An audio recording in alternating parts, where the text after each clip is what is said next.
Papagaça Debate.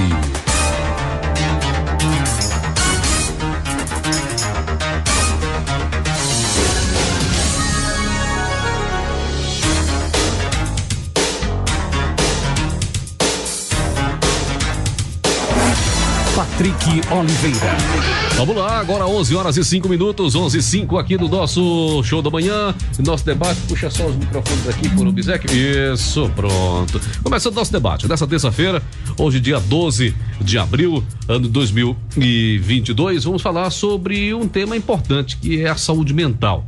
Bom, os meus convidados, deixa eu começar daqui para lá, falar aqui com o nutricionista, ele já é figura carimbada, todo mundo já sabe, doutor Felipe Albuquerque. Satisfação tê-lo aqui, muito bom dia. Bom dia, Patrick, bom dia aos ouvintes, prazer estar aqui, né? Sempre estou aqui com o maior prazer, mas hoje a gente vai falar sobre outro assunto que não é a alimentação, né? Vamos falar sobre a saúde mental do município de Bom Conselho.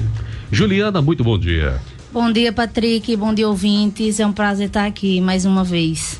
Glorioso Mário Vanderlei, é homem fortalecedor, tá por aqui também. Muito bom dia, Mário. Bom dia, Patrick, bom dia, ouvintes da Rádio Papacaça. É uma satisfação mais uma vez, né? Demorou, mas estamos aqui juntos para passar só notícia boa nessa manhã. Muito bem. E o tema hoje, vamos permear por vários assuntos. Deixa eu começar falando sobre a saúde mental, também porque vai acontecer uma reunião onde vai tratar sobre o tema, o Felipe. Como é que vai iniciar e de que, na verdade, se trata a reunião? Qual o intuito da reunião?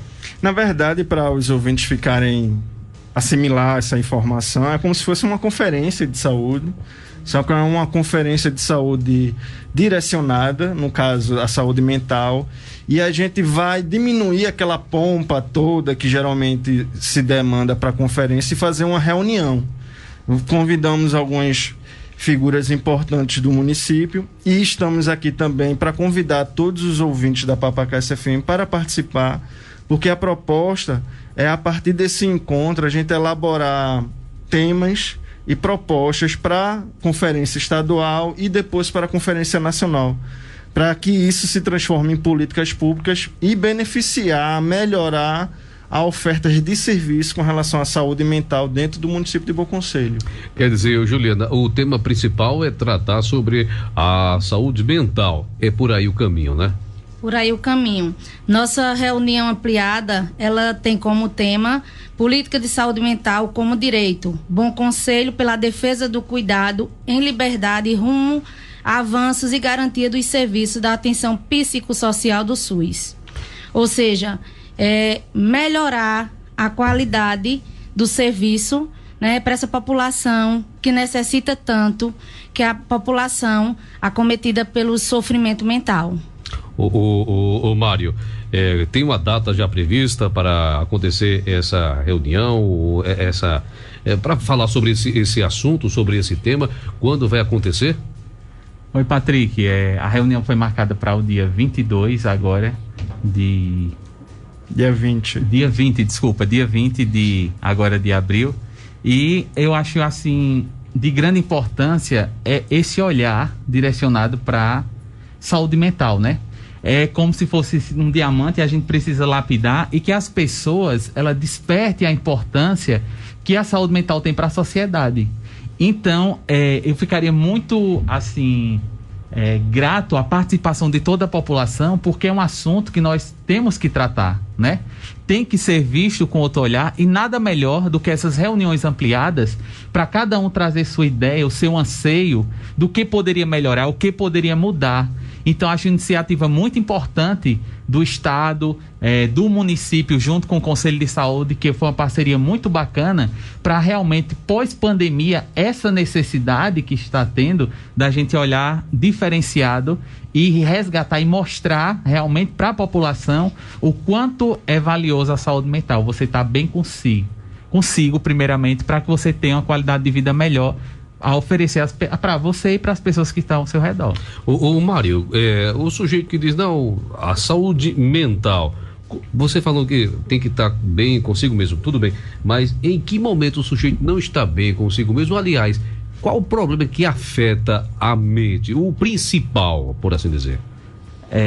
Patrick, a gente vem percebendo, principalmente agora, a depressão, ela vem principalmente depois da pandemia. Talvez seja por perdas, por momentos difíceis que a pessoa passou, não soube lidar com esse turbilhão de sentimentos naquele processo, e muitas vezes começa com uma simples ansiedade e evolui, se não tratada, para uma depressão. Da depressão a gente vê que o resultado muitas das vezes é o suicídio, né? Então a gente tem que ter noção de identificar, conhecer primeiramente, identificar qual o comportamento eu estou tendo para evitar que eu tenha uma depressão, que hoje é uma doença, né, tratado como doença. Antigamente a gente tinha um preconceito, um tabu muito grande, que é frescura, não sei o que, ela só passava a ser doença depois que aquele indivíduo ele cometia o suicídio.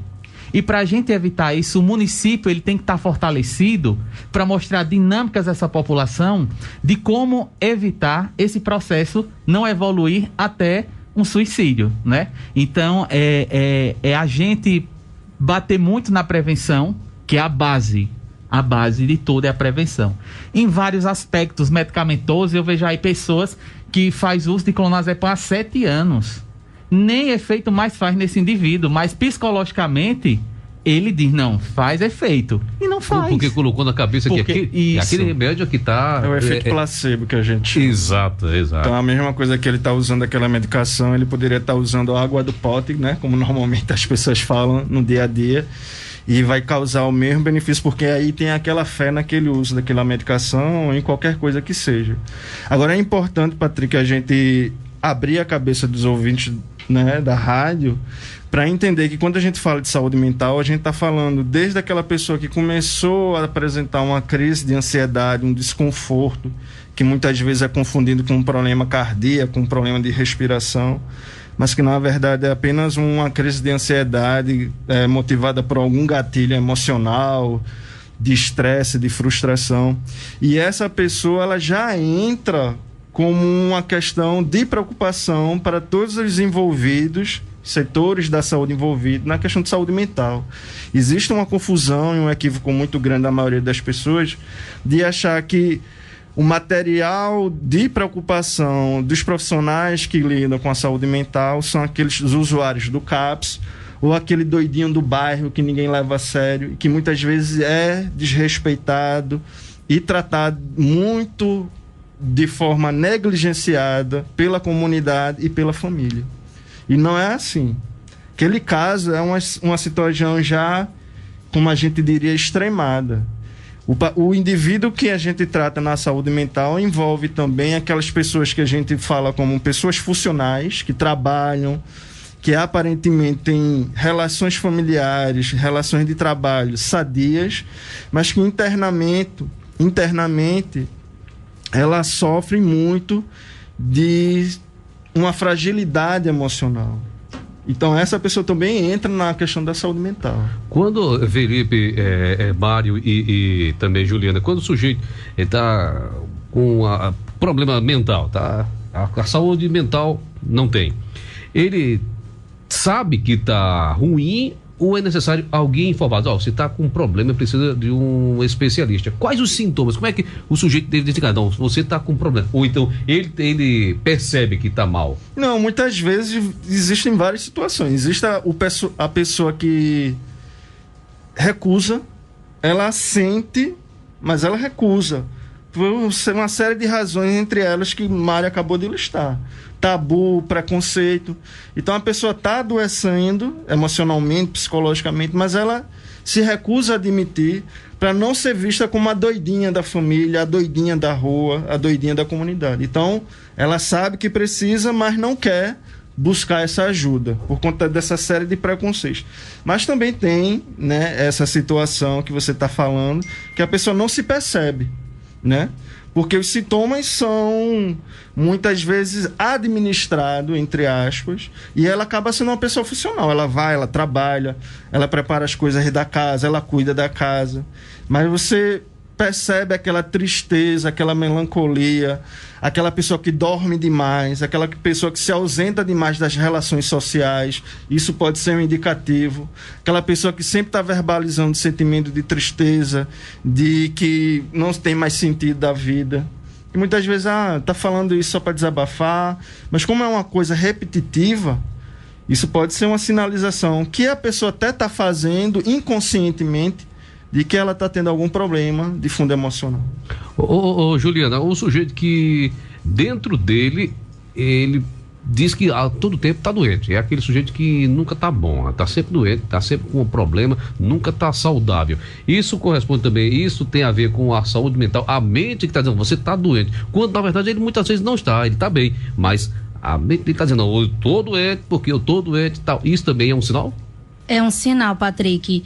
E muitas vezes esse sujeito, ele passa despercebido. Por quê? Porque tudo nele é doença. Geralmente, em alguns casos, eu falo que estou gripada, a pessoa já diz, eu também estou gripado. Eu estou com esse sintoma, a pessoa automaticamente já diz também que está com sintoma. Muitas vezes é só hábito, mas aí se torna mais difícil, né, você conseguir fazer um diagnóstico, porque aquele paciente, geralmente, ele reclama de tudo, ele tem todas as patologias. Então, se torna difícil, mas é um indicador, sim, né? Sendo que fica mais difícil quando, como disse Felipe, a pessoa se nega, né? A pessoa que não assume que está doente, que não assume os sintomas, é muito mais difícil o diagnóstico e principalmente o tratamento. Por quê? Porque tratar alguém que se nega a estar doente se torna muito mais complicado, né? Mas também é um dos sintomas, né? Que depois dessa pandemia a gente sabe que a saúde mental, a quantidade de pessoas acometidas de patologias mentais triplicou por conta de 2 anos praticamente de reclusão, né? De percas, de sofrimentos que o mundo inteiro passou. Então é também um sintoma. Ô Mário, o sujeito ficou confinado esse período todinho, acabou perdendo a noção do tempo. Aí lá pelas tantas aparece um sujeito e diz, olha, agora eu vou beber porque eu não tenho mais nada a perder. Aí o camarada tá com o pau na cachaça, mas lá pelas tantas ele para e diz, não, mas eu tô bebendo socialmente, não sou viciado. E esse sujeito que é viciado e não é, como é que a gente consegue identificar e levar o sujeito para um tratamento? Isso. Patrick, a gente também tem lá atendimento álcool e drogas, né? Lá no CAPS a gente também dá essa cobertura, mas é feito aquele, né? O alcoólatra, ele diz, eu não bebo todos os dias, e não só alcoólatra. Alcoólatra, na verdade, é aquele que bebe e não quer mais parar, não tem limites para parar. Esse é o verdadeiro alcoólatra. Porque quando eu vou iniciar uma bebida, eu sou consciente. Quando você começa, eu conheço gente que passa 3, 4 dias bebendo, né? Pessoas até aqui do município mesmo, por desilusão amorosa, por N questões, viraram alcoólatras mesmo, daquele que começar a beber hoje, terça-feira, ele só vai terminar domingo. Tá sério. Né? Esse é o verdadeiro alcoólatra, ele não tem limite de parar. E eu fico triste por a gente tentar resgatar tanto a questão do vício, mas como ansiedade, como depressão, muitos utilizam a bebida como uma medicação para aliviar a sua dor. Refúgio, né? Um refúgio, porque muitos falta coragem de expor, principalmente a figura masculina, a fragilidade eles não demonstram, então eles sofrem muito só. E a grande maioria das vezes resta o suicídio, né? É fácil perceber que entre mulheres e homens, as mulheres são as que mais atentam ao suicídio. Porém, o homem é o que mais morre.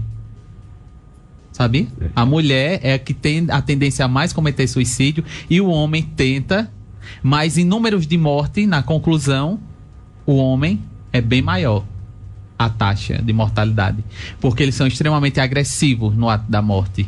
Eles utilizam corda, arma de fogo, e a mulher mais medicamentosa, sobrando assim o tempo para os cuidados, né? Lavagem, essas questões, então ele volta à consciência. Para você ter noção, Patrick, hoje no município nós temos 10.500 pacientes de saúde mental, 10.500. Desses 10.500 eu tenho 380 só ativos, participando da psiquiatria, psicologia e fazendo terapia. E esse restante não quer se expor, não quer falar da sua fragilidade, da sua dor, são pacientes camuflados, na verdade. É aquele que sofre calado. E quando a gente vem perceber, já é tarde demais. Esse que sofre calado é o que mais perigoso, porque não tem, assim, espaço até tem, mas ele não quer procurar ajuda. E quando não quer procurar ajuda, não tem ninguém que o leve. Justamente, por isso esse preconceito. Eu estava sentando com a minha equipe lá para a gente fazer um matriciamento no município, para resgatar esses restantes desses pacientes, saber qual é o fim, porque se eu levá-lo para o CAPS, nenhum aceita, devido ao preconceito, à não aceitação. Então eu vou inverter, eu vou até ele não precisa se expor indo até lá, nós vamos até Mas aí ele. não é um problema também, porque eu não vou aceitar aqui em minha residência porque eu não sou doido, eu não tô doido. Aí não é um problema também não, Mário? Justo, mas aí é onde funciona. A gente vai levar a nossa equipe para um postinho de saúde, uma unidade de saúde. É como se ele fosse fazer uma consulta normal, uma avaliação. Então quebra muito esse paradigma. Eu não tô louco, eu não vou no CAPS. Você vai para uma consulta rotineira. É justamente aí onde a gente vai ter a real situação do que está acontecendo na saúde mental e resgatar esses pacientes para fazer o desmame. O município, acho que tem um orçamento medicamentoso muito alto. E a gente vê que essas medicações não tá fazendo mais efeito. Está sendo um investimento. Imagina o quanto o município ia economizar em medicações controladas, né? Quantas, acho que desses 10.500 a gente iria conseguir tirar uns 9 mil, né? Porque não tem mais sentido. Olha o quanto o município iria economizar nesse sentido. E é justamente a gente resgatar para ver a qualidade de vida desse paciente e realmente estar perto, acompanhar. Porém, quando eu fui, é a mesma coisa de você mexer em um enxame de abelha. Nós vamos passar anos para concluir todo esse processo. O Felipe, como é que estão os preparativos para a realização dessa conferência? A gente está se articulando, né, o Conselho de Saúde com a Secretaria de Saúde, acertando detalhes com material de divulgação. Já temos definido o espaço, vai ser lá no SEDUC, a data dia 20, né, às vésperas do feriado de 21 de abril. A partir das 8 horas vai ser um encontro, ele é aberto para toda a população. É interessante aproveitar a oportunidade do espaço e a audiência da Papacassa FM para também sensibilizar os profissionais envolvidos, né? A gente tem um número significativo de profissionais de psicologia dentro do município que são atuantes e seria muito interessante eles participarem para colaborar nessa construção de propostas para levar para a plenária, tanto estadual como para a plenária nacional.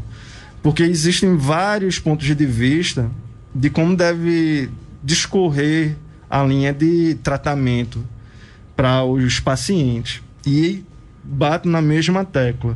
A gente tem que entender e observar que todo mundo faz parte e são componentes importantes da saúde mental. Embora eu não seja um profissional que está diretamente ligado a essa questão de saúde mental, mas cai no meu colo, no consultório, pacientes com compulsão alimentar, pacientes com transtornos alimentares. Isso está diretamente ligado à questão da saúde mental. Então, esse trabalho em equipe, multidisciplinar, transverso, longitudinal, é muito importante. Para os ouvintes entenderem, quando eu falo transverso, longitudinal, é que profissional de nutrição, profissional de psicologia, profissional de psiquiatria, enfermeiro, agente comunitário, tem que estar trabalhando em conjunto, de mãos dadas, porque assim a gente vai conseguir um resultado, né, concreto e sólido que traga benefício para aqueles pacientes. Não adianta um paciente vir para mim com compulsão alimentar se ele não é acompanhado por um psicólogo, se ele não está sendo medicado corretamente e não está sendo acompanhado. Porque é outra questão muito importante. Os pacientes vão para o consultório, recebem as orientações, a prescrição da medicação e some. E aí acontece o que o Mário está falando. 2, 3 anos com a mesma medicação, sem estar sendo devidamente avaliado, e provavelmente aquela medicação que anteriormente estava trazendo algum benefício não está trazendo mais. Ou então, pelo contrário, está trazendo malefícios. Então é importante também a comunidade ficar ciente que para ela ter resultados, não só na saúde mental, mas em qualquer busca de saúde, ela precisa de acompanhamento regular. O município, com esse movimento de articular uma reunião ampliada, ele está colocando para a comunidade as propostas e a oportunidade dela participar e usar. Quando você tem um serviço de saúde e a população não abraça, não usufrui, Aqui não é uma plantinha, né? Sem regar, sem ninguém colocar adubo, aquela planta ela morre. Então aquele serviço ele vai ficando cada vez mais precarizado e ele vai sumir. Porque a população não abraçou aquele serviço. Então é muito importante se dar cada vez mais valor ao CAPS e a todos os profissionais que estão ali envolvidos. Desde o coordenador Mário até a menina de serviços gerais que vai ali e prepara um lanche para aqueles pacientes. Essa conferência vai acontecer onde? No SEDUC, que é nas proximidades, né, da Igreja São Sebastião, no dia 20, a partir das 8 horas. Pô, muito bem. Dia 20... Pois não, Mário, quer completar? É lá no CEDU, mais fácil, Escola de Enfermagem. Todo mundo já sabe. CEDU, Escola de Enfermagem, por trás da São Sebastião, número 144. Selma lembrou agora, um abraço para Selma, pastor Sebastião do Conselho, que é até 50 pessoas o nosso público, tá? Então seria importante, assim, realmente a participação da população para juntos construirmos estratégias, né, para melhor assistência dos nossos pacientes, aqueles que já são pacientes e aqueles que estão para chegar, que se identifiquem, né, que a gente sabe, então que o município, que a gente esteja realmente fortalecido, que é junto com o conselho, junto com toda a população, para ser destaque em saúde mental no estado e ser exemplo no país de saúde mental. 11h26, 11h26, estamos conversando com o Mário Vanderlei, Juliano, também o Felipe Albuquerque, sobre o assunto hoje, sobre uma conferência municipal.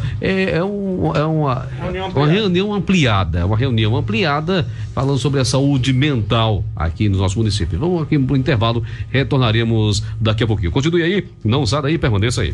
Rádio Papacassa, falando a linguagem do nosso povo. A estação primeira de Bom Conselho, fazendo história.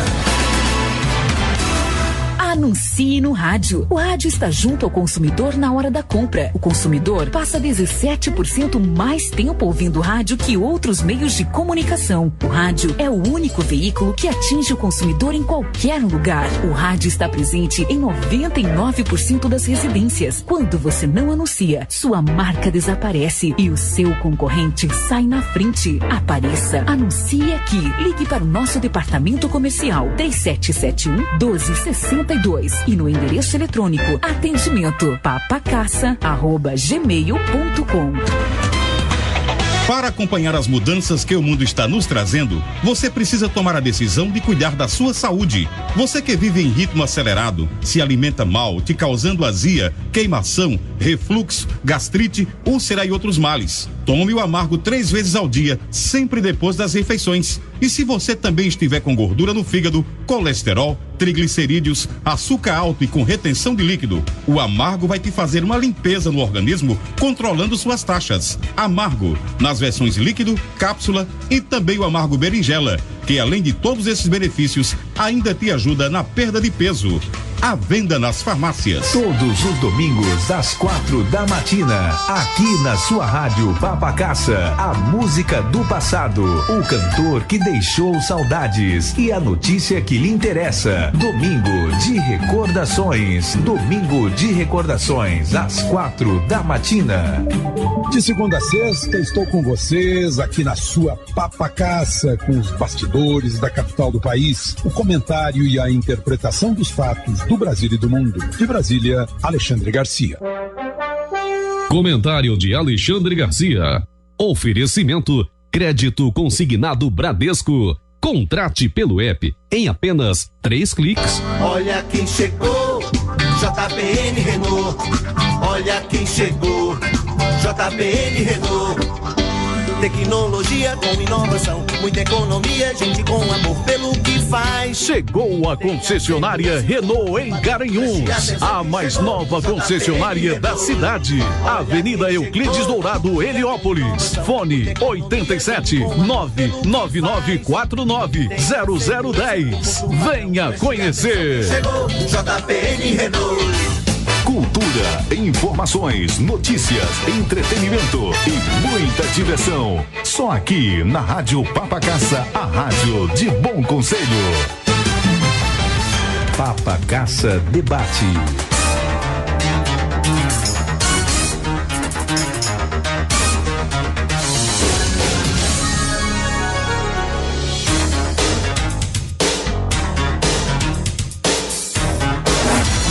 Patrick Oliveira.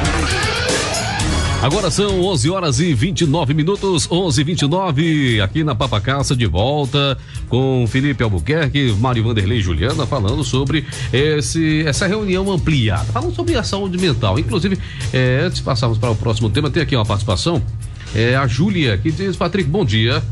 Eu tenho uma irmã que é hipocondríaca, doente. A questão da doença que os meninos estavam falando agora há pouco. E ela diz: como lidar com uma situação dessa? Bom dia.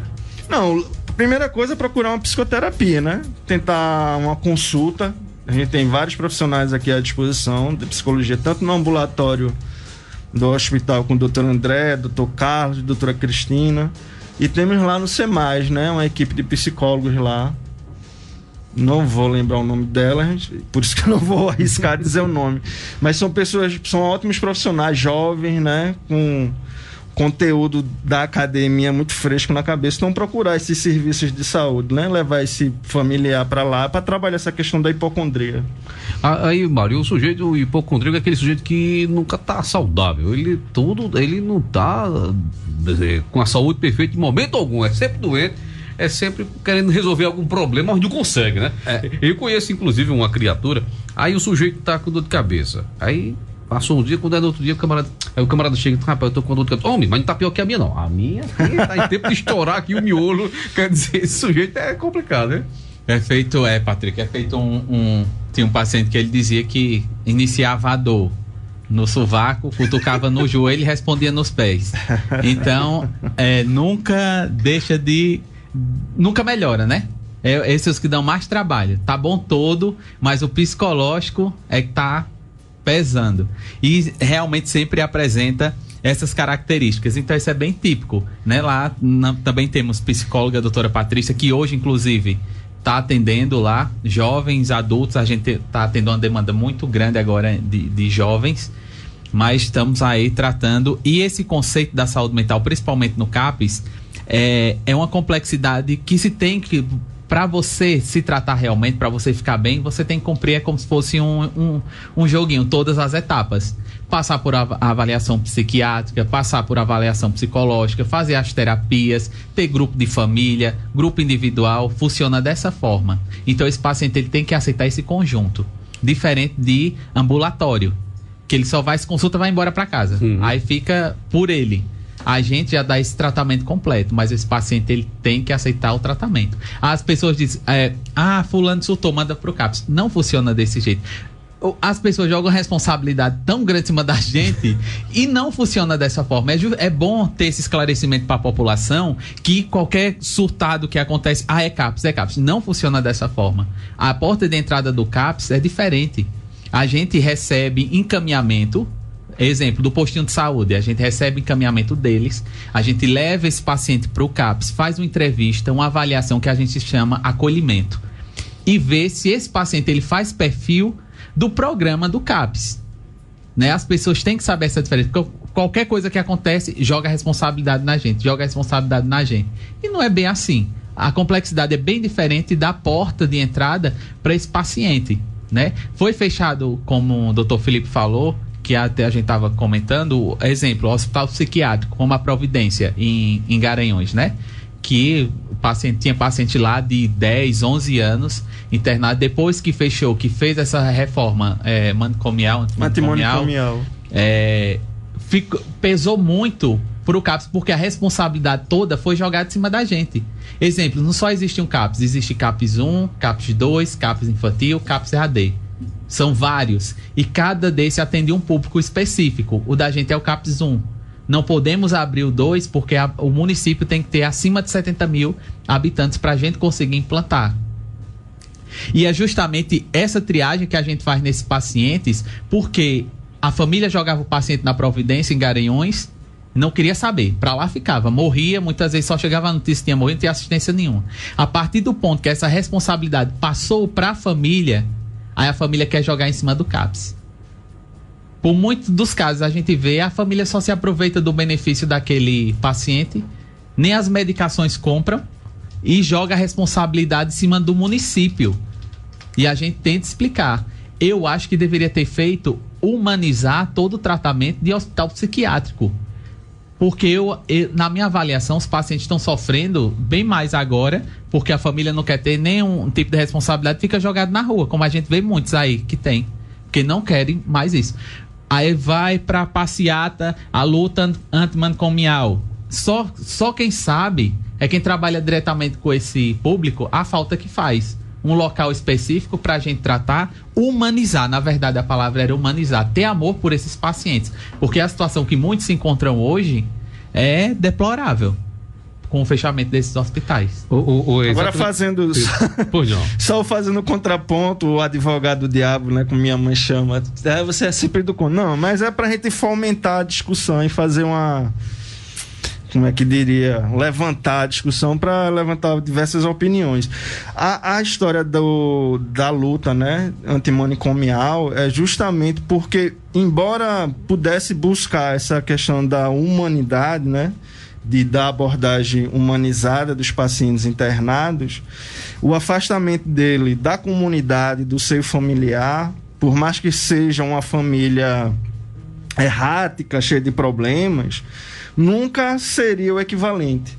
É a mesma coisa de dizer assim, que uma criança problemática seria muito melhor educada dentro de um colégio interno, distante do pai e da mãe.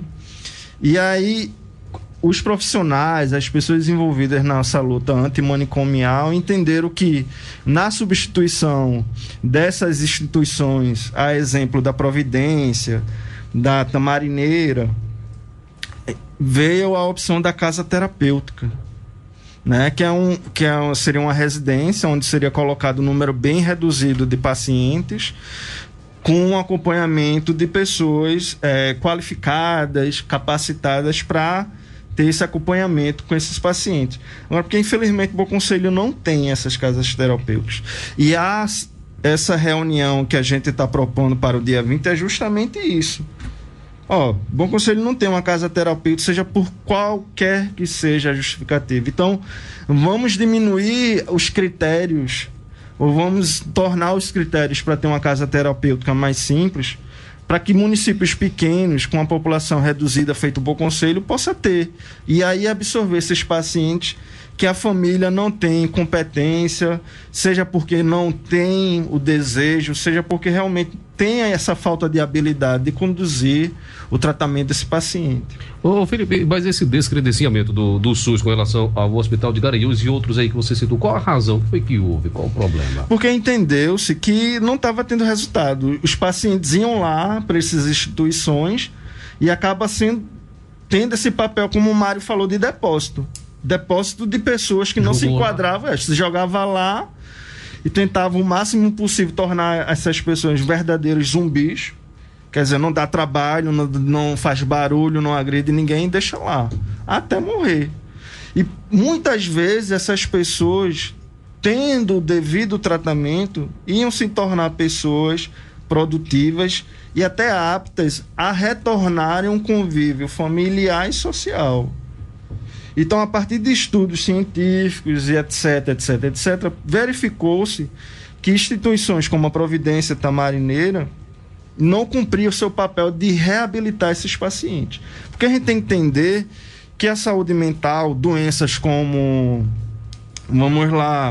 esquizofrenia, etc, compulsão alimentar, que são doenças mentais, a gente tem que observar elas como doenças como câncer, doenças como pressão alta, diabetes, que são doenças crônicas que têm tratamento e pode promover uma vida sadia ao ponto dessa pessoa ser uma pessoa produtiva, inserida dentro da sociedade, inserida dentro de sua família. Por que saúde mental não? Existem as crises, existe o que a maioria das pessoas se refere como surto. Fulaninho surtou. Tudo bem, surtou, pega aquele paciente, trata, medica, faz as terapias necessárias, ele vai se estabilizar emocionalmente e vai tornar uma pessoa apta a viver com sociedade. Porque depois do surto eu tenho que ainda manter ele dentro da Providência e dentro do Tamarineiro. Então essa que foi a grande discussão e do combate a essas instituições manicomiais. Juliana, o sujeito está fazendo o tratamento, fazendo tratamento para resolver a questão mental, Mas aí como é que fica a questão familiar? Como é que o integrante da família vai, enquanto ele está no tratamento, mas como é que ele vai conseguir se enquadrar no que o sujeito está tratando? Por exemplo, o sujeito está com um problema aí de... é viciado, ele está fazendo tratamento lá no CAPS. Por muito bem. Aí, dentro de casa, como é que o integrante da família vai conseguir trabalhar com ele ou lidar com ele? Esse é um dos grandes problemas, Patrick. A falta do acolhimento em casa, a falta do apoio da família. Porque o meu paciente, ele é mais um paciente, mas um membro da família, ele faz parte daquele grupo de pessoas.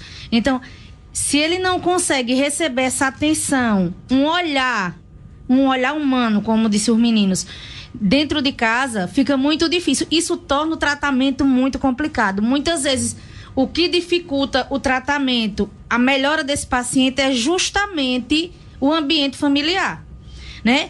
É o que Felipe disse. Antes, o que era que as pessoas faziam? Pegavam esse paciente, jogavam nesses manicômios e pronto. Iam lá, uma vez ou outra, só ter informações. E o paciente... muitas vezes não voltava nem vivo, né? Eu conheço até pacientes que foram e não voltaram, né? E a gente vê que teria que ser trabalhada também a família. A família é o ponto principal em qualquer tratamento. Em qualquer tratamento. Então, na saúde mental, a importância é maior. Porque a gente observa, a gente que trabalha na área de saúde, eu como agente comunitária, ao visitar residências, eu vejo que aquele paciente de saúde mental, ele é muito excluído, ele é muito deixado no recanto, ele é muito apontado. E quando ele tenta se pronunciar, ele tenta falar, muitas vezes ele é calado. Que ele não sabe o que diz, que ele é louco, esse tipo de dialeto que só prejudica o tratamento. Então, ficam pacientes muitas vezes dopados, né? Tomam até medicações a mais do que é prescrito pelo médico, para não ter que absorver o que vem da família. Então, a família tem que ter essa consciência. E a gente vê muitos na rua hoje, por quê? A família joga, usufrui do benefício do paciente, aí a gente escuta as reclamações. Faltou, paciente toma 5 medicações, aí foi pegar na secretaria, faltou 1. Aquele piorou, e o que foi que aconteceu? Uma das medicações que era primordial não estava sendo usada, porque a família não comprou a medicação. Entendeu?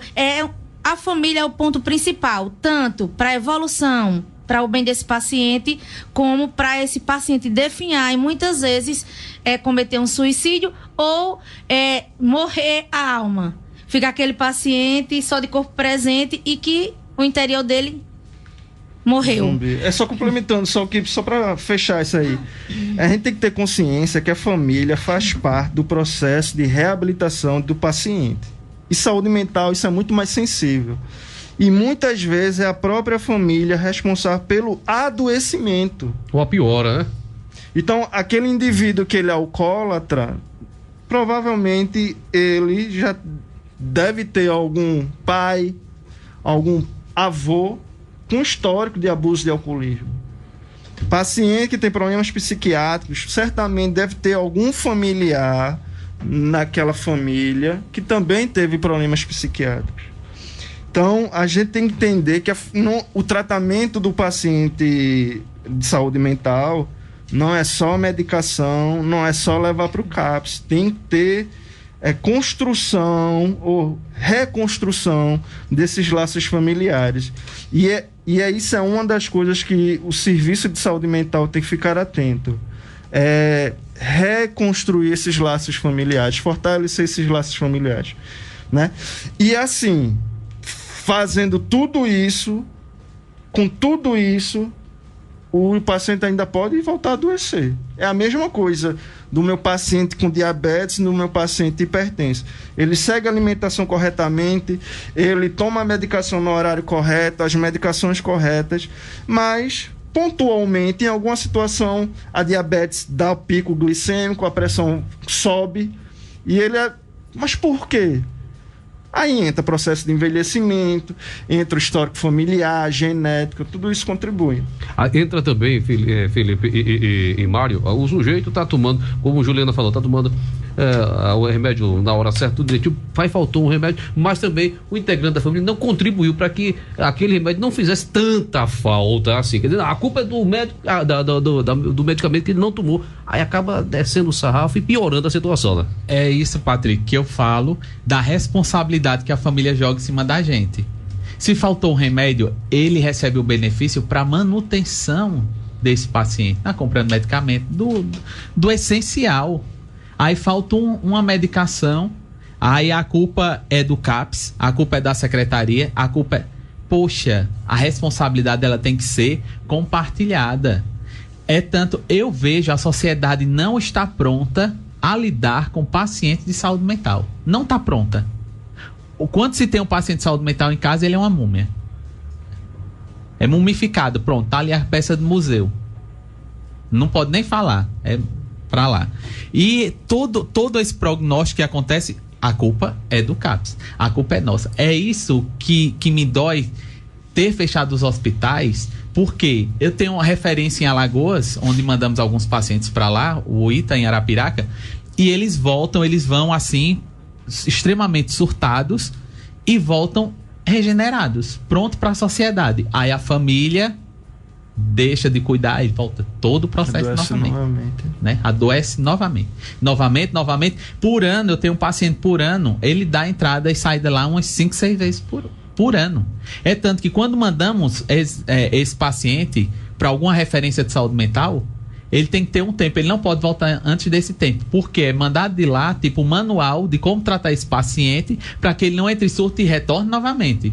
Entendeu? Se não cumpre isso, ele não aceita de volta. Aí, onde é que está o problema nisso tudo? Então, nesse caso, a base é a família, continua sendo a família, né? Trabalhar a família. Isso foi o projeto que o governo fez, que a responsabilidade para trazer esse paciente novamente para a sociedade tem que ser compartilhada entre CAPS e família. Mas se um faz uma parte e o outro não faz a sua, a gente não evolui, chega a lugar nenhum. Tem participações aqui pelo nosso painel interativo. Bom dia, eu tenho uma irmã com esquizofrenia. Não tem como uma pessoa dessas aí ter uma vida normal. É improdutiva, mesmo tomando medicamento. Aqui é a Mari, ela diz, ela toma 4 tipos de remédios e mesmo assim vive tentando se matar, enfim, ou matar algum membro da família. Esquizofrenia. Rapaz, isso é uma preocupação tão grande. Tanto é que quando a gente estava conversando sobre essa reunião ampliada, veio à tona um assunto justamente muito similar a esse, de pacientes que são agressivos a tal medida que já cometeram crime, né, tão recolhidos nas penitenciárias psiquiátricas, né, como assim são referidas, então a qualquer momento a serem liberados para voltar ao convívio familiar. E muitas vezes esses familiares estão assustados porque não têm habilidade, não são preparados para lidar com esse tipo de paciente. E esse familiar, não só ele é um perigo para a sociedade, mas para membros da própria família. E aí existem relatos antigos e que a gente pode até escutar atualmente de famílias construindo casinhas no fundo da casa, com grade e tudo, para garantir que aquele indivíduo, né, aquele membro da família não mate ninguém, não machuque ninguém da família. E isso é uma coisa muito séria que a gente tem que ter uma acessibilidade. Mas não passa a ser desumano não, doutor? Mas aí é aquela discussão, Patrick, é desumano, mas a gente vai aceitar colocar a vida de outras pessoas em risco? Eu acho que eu já vi, acho que os ouvintes da Papacá-Semin já devem ter visto reportagens de familiar, de mãe. Eu lembro claramente de uma reportagem falando de uma mãe que acorrentou um filho, porque ele era usuário de droga para ele não sair para a boca do fogo, né? No pé da mesa. Pois é. E aí é desumano. Aí fica a discussão na cabeça de todos nós e dos ouvintes aí em casa a respeito desse assunto. É melhor acorrentar ou é melhor soltar? É onde entra, né, Patrick, Felipe? Hoje, que a sociedade realmente ela não está preparada. Eu tenho um caso no município em que o filho, 18 anos, morava dentro de uma jaula, fora da casa. Eles cobriam a noite com a lona e durante o dia descobria para levar sol e colocava comida através das grades, porque não sabiam como lidar com essa situação. É um paciente esquizofrênico. Nós recebemos a denúncia, fomos lá, libertamos, na verdade, esse paciente, medicamos, encaminhamos ele para uma clínica. Ele passou 6 meses na clínica, retornou, e a gente está batendo em cima, junto com os familiares, a forma do cuidar e os medicamentos para que esse paciente ele não entre em surto, já que se trata de esquizofrenia, né? Então ele agrediu o pai com foice, com facão, a mãe, tudo. Então eles viviam um verdadeiro pé de guerra. E isso não era exposto. Mário, deixa eu perguntar o seguinte: o esquizofrênico, o surto, ele é surta ou é uma constante? Ele não tem um momento de lucidez? E outra coisa, existe algum estudo, alguma pesquisa? O que é que pensa uma criatura com essa doença? A esquizofrenia, ela é... Exemplo, você nunca sabe que aquele paciente é esquizofrênico porque o comportamento dele é extremamente normal. Quando ele entra em surto é quando ele perde a noção e onde todos à sua volta se trata de uma ameaça para ele. Então ele não sabe distinguir familiares de pessoas que não são da família, comuns. Então o que ele puder partir é como se fosse uma autodefesa dele, um mecanismo de defesa. Ele vai agredir mãe, pai, filho, quem que seja da família, nesse surto. E quando ele volta a reação normal, ele vê o que ele fez, qual o dano que ele fez, isso físico e mental, aquelas pessoas que passaram pelo surto. E é uma força, parece que tem, não é uma pessoa ali. Eu acho que a adrenalina do corpo, ela vai a 1000, porque eles se tornam pessoas extremamente, parece aqueles cavalos de Troia, aqueles homens de ferro, sabe? Esse super-herói, porque ele derruba 40, 50 homens só numa peitada só, que eu nunca vi de onde vem uma força dessa. Eu digo porque já presenciei vários e vários surtos de esquizofrenia, agressões por esquizofrenia e tudo, e ele perde realmente essa noção do perigo, devido ao nápis entrevoroso e a quantidade de adrenalina que é colocada no corpo. Quer dizer, o caso é muito sério. Inclusive, eu entrevistando outras pessoas, inclusive gente da religião, acredita que isso tem a ver com entidade divina, coisa parecida. Alguém acredita nisso, Juliana? Eu acredito em tudo e não acredito em nada. Uhum. Eu acho que tudo é uma questão de momento e de ponto de vista. A gente que estuda um pouquinho, a gente vê o que a doença pode causar no paciente. A que extremo aquele paciente ele pode ir.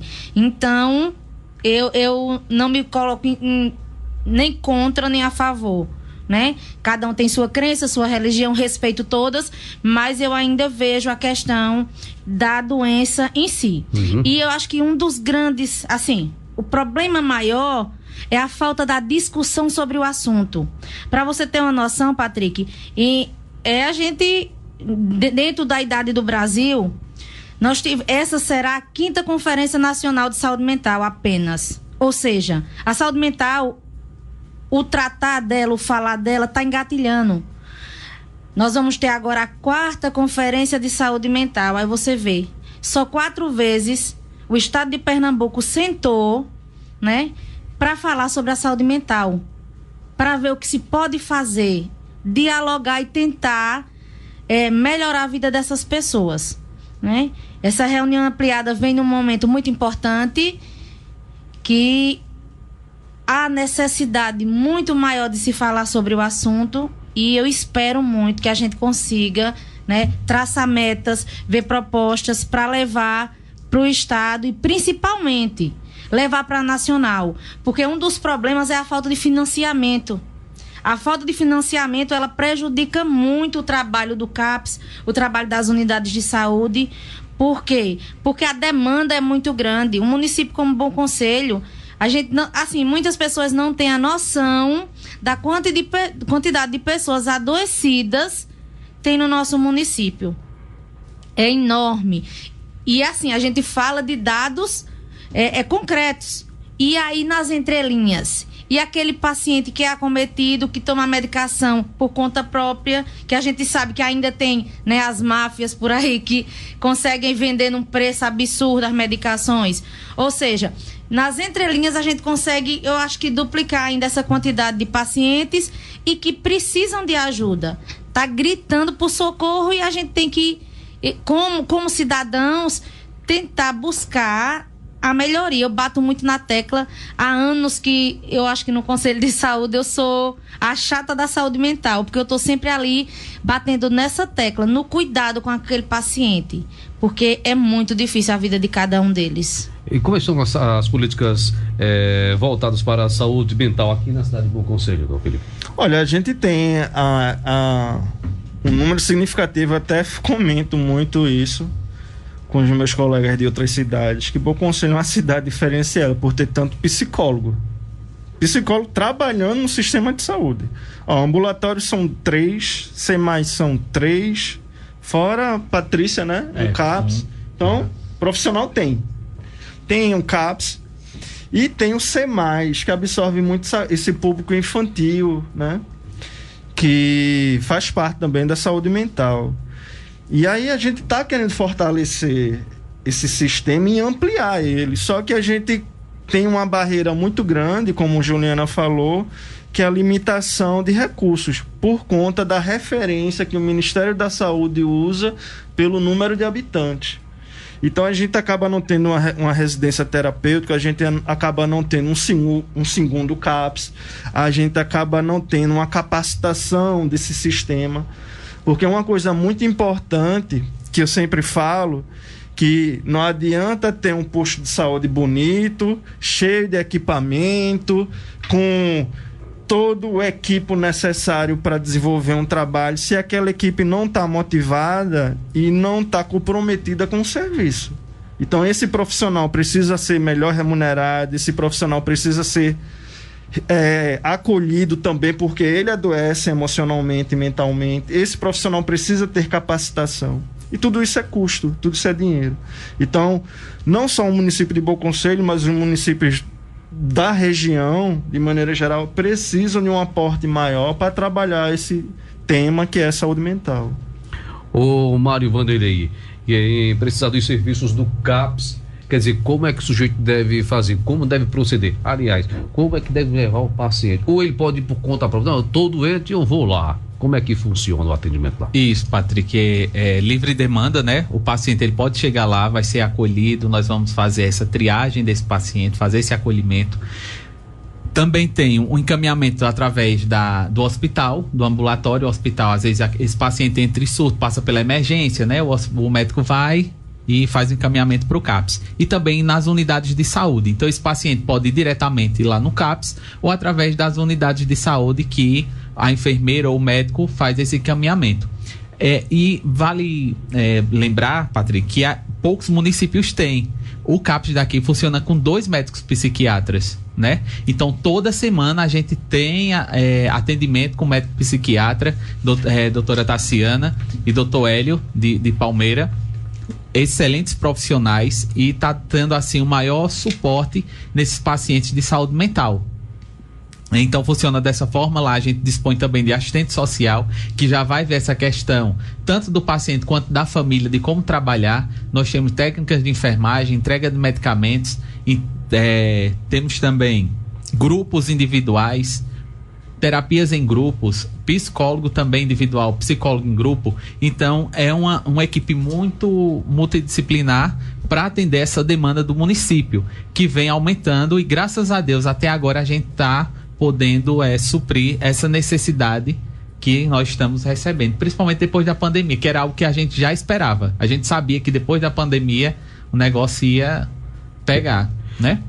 Reunião ampliada, falando sobre a saúde mental, dia 20 de abril, a partir das 8 horas, lá no CEDU. CEDU. CEDU. Qual o endereço do CEDU? Deixa eu aproveitar. O endereço mudou, não foi, o Mário? Mudou, Patrick. Estamos agora na nossa casa própria, né? Isso. Então, lá na rua São Sebastião, número 144, por trás da igreja São Sebastião. E também uma novidade agora, nós conseguimos agora a portaria através do Ministério da Educação para a faculdade. Então, logo é presencial. Vê, esse negócio de AD não funciona com a gente não, viu? Não dá certo não. É presencial, pedagogia, vem a enfermagem superior, pedagogia, educação física, então a gente tem muita coisa boa. Oi, tá vendo? O negócio vai pegar. Obrigado, Mário, pela tua participação.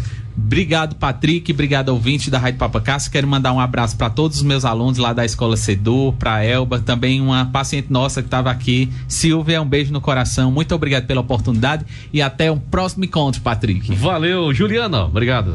Obrigado, Patrick, por mais uma oportunidade. Quero agradecer também a minha equipe, Rainha 2, pelo esforço, pelo empenho, pela maneira de tratar os pacientes de saúde mental, com todo o carinho, toda a atenção que eles merecem. Nutricionista doutor Felipe Albuquerque, obrigado. Obrigado, Patrick, pelo espaço. Estendo esse meu agradecimento a todos da Papacassa FM que viabilizaram a nossa vinda para cá. Aí teve André Neto, teve Manuel, teve Tiago Padilha, né, que viabilizaram isso. Quero agradecer a eles, né? Edileuza, minha companheira de trabalho toda segunda-feira. Estou aqui no show da tarde. Foi ontem. Isso. Quero mandar um abraço para ela também e aproveitar a audiência e registrar que hoje é aniversário de Juliana Carini, tá nossa diretora lá do SEMAS. Então, parabéns, Ju. Muita saúde para você. Sucesso. Muito bem. Juliana Carini, parabéns, viu? Não esqueça de botar um taquinho no bolo aqui pra gente, não. Cuidado, Juliana Carini. Bom, vem aí o Tocando Bola. A gente se fala amanhã, 7 da matina. Saúde, sorte, sucesso, muita paz, muita luz e até amanhã. Tchau. Rádio Papacassa. Sempre com o povo.